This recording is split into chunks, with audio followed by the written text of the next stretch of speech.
apa yang menjadi objek sains dalam dunia pendidikan umum itu ialah objek yang bisa dianalisis secara rasional. Tetapi ontologi keilmuan UI lebih luas dari itu. Yang harus dipelajari di sini bukan hanya objek yang bisa dinalar, tetapi kita juga harus mempelajari objek yang tidak sanggup untuk kita nalar. Makanya itu ada rukun iman. Rukun iman itu disebut iman karena tidak mampu kita nalar.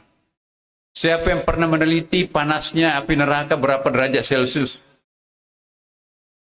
Mengingkari api neraka, kafir kita.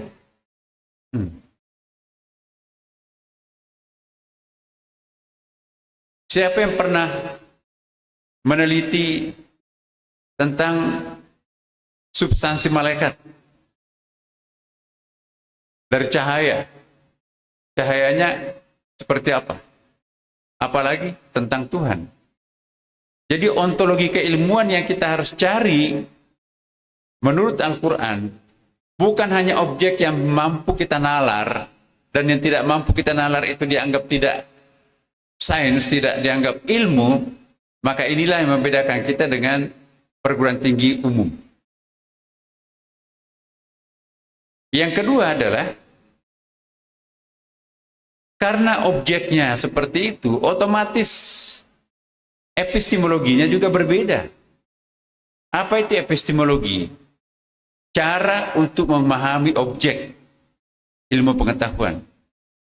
Di pendidikan umum, pelajaran umum atau perguruan tinggi umum yang sekuler terutama, ya, pembatasan objek itu hanya yang bisa dijangkau oleh rasio. Sedangkan kita di UIN ini, pembatasan objeknya itu bukan hanya yang dapat dijangkau oleh rasio, tapi yang suprarasional pun juga harus menjadi objek kita. Maka dengan demikian epistemologinya pun juga berbeda. Metodologinya kita pun juga berbeda. Kalau di perguruan tinggi umum, cara untuk memperoleh keilmuan itu antara lain kuliah umum seperti ini, seminar internasional, wah itu banyak inspirasi cerdas yang bisa muncul.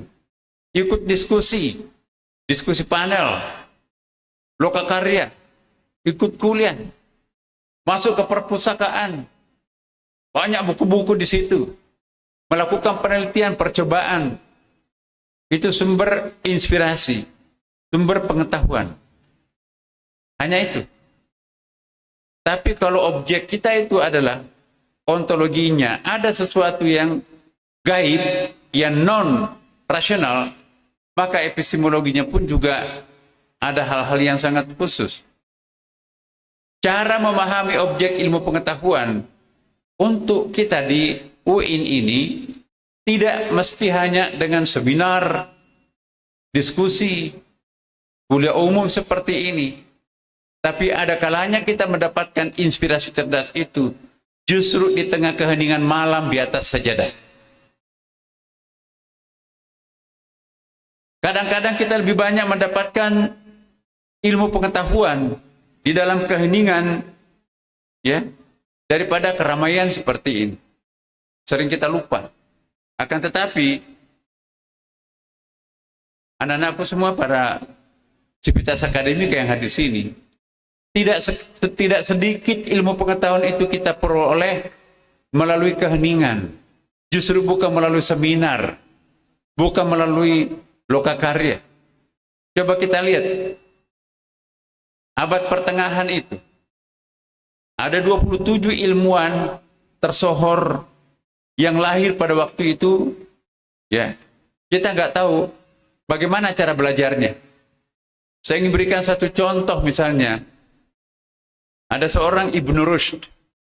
Ibnu Rushd itu, anak-anakku semua, di pagi hari dia dokter spesialis bedah. Ya. Dia menulis Kuliatun fit Tibbi. Itu 20 jilid. diterjemahkan ke dalam bahasa Eropa. Sekarang masih dijadikan referensi itu. Di siang hari, dia seorang filosof. Dia menulis annotation, apa itu? Dia menulis syarah